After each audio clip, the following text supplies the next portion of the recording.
بورے سے ملک طالب حسین کی رپورٹ کے مطابق تھانہ فتح شاہ کے علاقہ بستی محمود خان میں ایک ہی گھر میں چوری کی تیسری واردات۔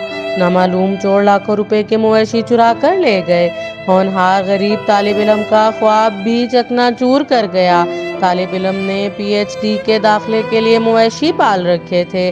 اہل علاقہ کا بڑھتی ہوئی وارداتوں کے خلاف احتجاج۔ چوری کی وارداتوں کے خلاف اہلیان کا تھانہ فتح شاہ پولیس کے خلاف احتجاج۔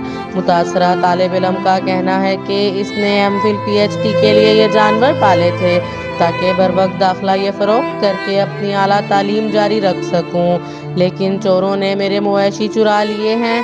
میری ڈی پی او وہاڑی اور اعلیٰ افسران سے اپیل ہے علاقے میں بڑھتی ہوئی چوری کی وارداتوں کا نوٹس لیا جائے اور چوروں کو گرفتار کر کے ان سے چوری شدہ مال برآمد کروایا جائے تاکہ میں اپنی تعلیم پر خرچ کر سکوں۔